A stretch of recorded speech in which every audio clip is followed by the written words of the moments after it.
Hello and welcome back to another episode of Critical Reactions with your host, Bryan. We're going to wrap up this week's theme of vocal counterpoint, exploring one last song that has two or more vocalists performing two or more unique and distinct melodies. We're going to be wrapping this up with a band called Clogs and a track called Cocodrillo. Now, I have a little bit of context for this, but I want to get into the song. First, we will listen to it, and then I'll bring up some of that context. This is also the shortest song this week, and one of the shortest songs I think we've ever listened to, though I don't think it will ever top the shortest song we've listened to, which was only 4 seconds long. Let's dive into this and see what Clogs is bringing to the table today. Cocodrillo, cocodrillo, cocodrillo, cocodrillo, cocodrillo, cocodrillo, cocodrillo, cocodrillo, cocodrillo,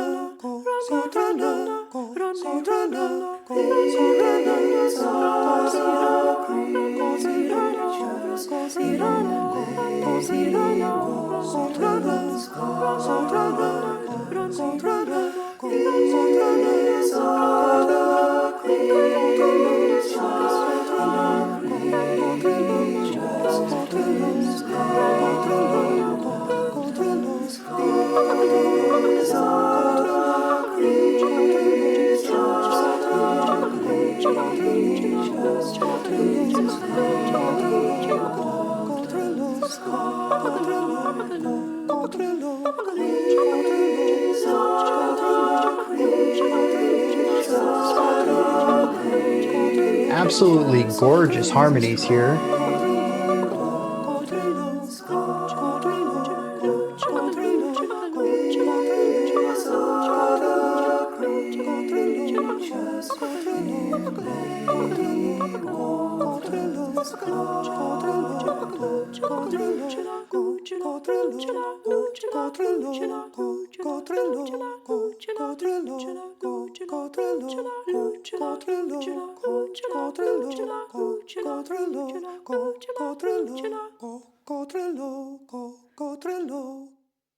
E un vecchio olivo.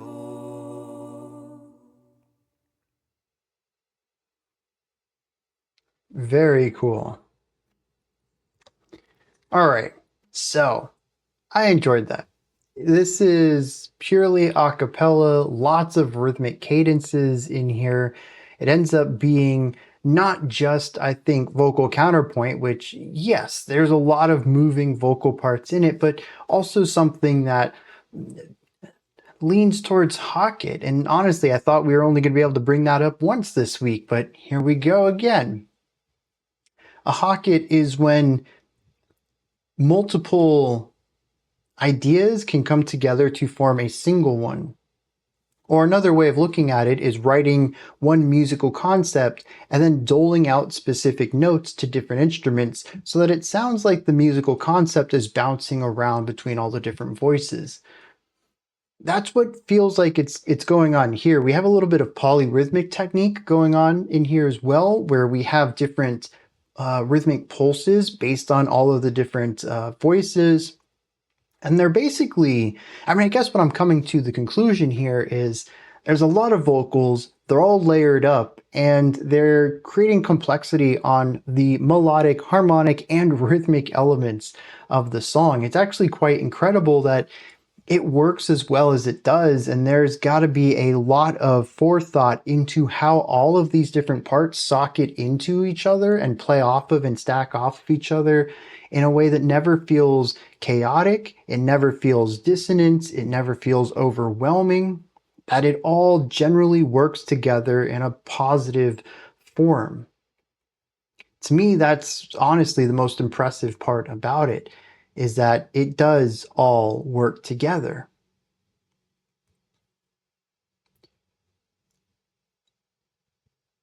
And on top of all of that, we do have the lead melody, which kind of comes in on the left. It's harmonized with some reverb, and that is its own legato style, meaning that the notes are all longer and held out rather than short, sharp staccato notes. It's just very flowy and loose, and it sits on top of all these really sharp staccato rhythmic concepts. That's pretty much the gist of the song. There's not much more to dive into than that. We do have a little bit of structure, and well, actually, let me talk about this structure. This is kind of what I would call building block style, where you kind of craft all these specific ideas. And here I would say it's each of the vocal lines, because as far as I can tell, they don't change. They do their thing, they have their rhythmic pulse, they're very short ideas, but there's no variation to them. There's no pitch shifting on the, well, I take that back. I think some of them do shift pitches, where they'll do one pitch 4 times and then a different pitch on the next 4 times. So there is some of that, but rhythmic cadence is pretty consistent throughout. And if there are pitch changes, the interval in the melody itself doesn't change. So if it was always jumping from a root to a fifth, just for instance, and we bump that up to the third, it's going to go from the third to the eighth. Still a five note gap there. So you basically create these building blocks, this idea, this idea, this idea, and then you just slot it in. You put them on top of each other. Sometimes you'll take one out, sometimes you put another one in, but you don't need to worry about composing new ideas. Just what combinations of blocks are present at what time. What are you adding? What are you subtracting from that? It's sort of also like, in a sense, if you come at this from an electronic angle, it's sort of like sample-based writing, where you just slot the sample in here, slot a different sample in there, slot a different sample in there. You can remove samples, add new ones, but you craft the song not by composing in the note-by-note sense, but by composing in a way of crafting what parts of the song are engaged simultaneously. And as we do see at the end, we begin to remove ideas until we just have those original 2 or 3 voices at the end of the track, and then those are removed. There is that final line at the very, very end. Just feels like a nice way to wrap things up, though. And so that's about it. Structure and the entire layering concept. It's a fairly straightforward song, but I mentioned there was context to it. So if you're curious about this track, I've been told that it is an introduction track. It is track 1 to this album, which is called The Creatures in the Garden of Lady Walton.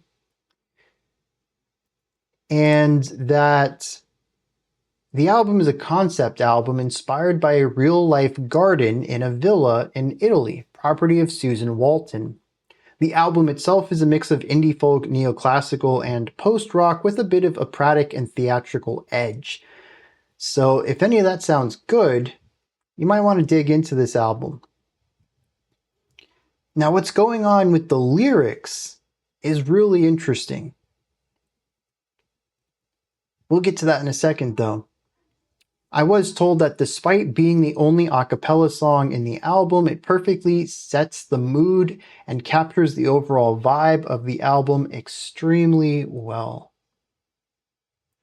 I kind of feel like I need to dive into this because I like this intro, and I'm typically on board for theatric, neoclassical indie folk. I mean, that sounds cool. The post-rock part, I don't know, I could probably get around to that if it's a spice on all of this, but I mean, theatric, classical, and indie folk, you kind of got me there. So I'd like to see where this ends up going, especially if this is sort of indicative of the vibes, if not necessarily the composition of it. Now, a lyrical dive here. The lyrics are in Italian, and they translate just to the names of creatures: crocodile, frog, firefly, mermaid, which is interesting. I wonder if that's a loose translation. Mermaid, gecko, goat, parrot, and an old olive tree, and a goldfish, and a choricia, and an iguana. So we have some flora in there. We have the olive tree and the choricia. We also have mostly animals, though, iguanas and fireflies and frogs and stuff. This is all the stuff in the garden. But what they've done is taken these, and apparently it says that they are sung with a different cadence and rhythmic approach that's meant to mimic or evoke the animal's name. I think that is very interesting. So instead of saying these words as lyrics, somebody just says crocodile over and over and over, evoking a sense of alligatoriness within it while also creating a rhythmic and melodic pattern to put into the song. It's a very creative way about writing a song and bringing lyrics into it and creating this feeling that also presents this ecosystem of music here, sure, but if you ever go out into the wild, you can hear all sorts of sounds, birds and insects and whatever, frogs and all sorts of stuff. I mean, depending on where you live, I'm listing stuff I typically hear because I live by a swamp. But the way that all of it kind of forms together when all these animals are making noises, there is a sort of rhythmic sense to it. You can sometimes find a pulse in nature sound. It's kind of wild, but it's not musical.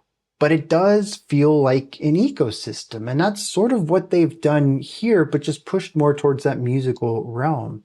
I think it's wildly inventive, and that they pulled it off with ease. It sounds so great. And it sounds simple too, but I assure you, if you tried to do this, you might run into quite a bit of trouble because there's so many layers to consider on it. Musical, lyrical, sonical, that's not a word, but the ways that all of this sounds, especially if you're trying to evoke the animal itself. It's wildly inventive, and they did it fantastically well. I'm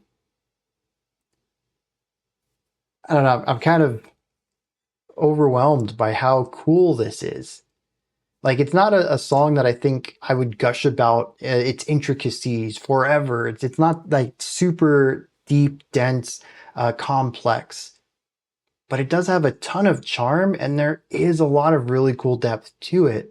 And it's just like, I want to listen to it again immediately. Just knowing what it is now, they capture the whole concept of it phenomenally. I'm kind of going in circles here. Let's wrap this one up. These are my thoughts on Cocodrillo from Clogs. What did you think of this track? Is there anything that stood out to you? Anything that you'd like to add on to what I said or correct me on? Do you have your own take or opinion on this? Let me know. Put all of that and any other thoughts you have down into the comment section. Above that, in the description box, you'll find a link to Linktree. It takes you here. You can find links to my music, ways to support the channel, a link to the Discord server, and so much more. Above that, if you could, like, subscribe, and ring the bell, I greatly appreciate all three of those. All right, that wraps it up for today. I'll be back tomorrow, 5 p.m. Eastern Standard Time, 9 p.m. UTC as usual. Until next time, remember to be critical, not cynical, of the music you listen to, and have a fantastic morning, afternoon, or evening, whenever you choose to watch my videos.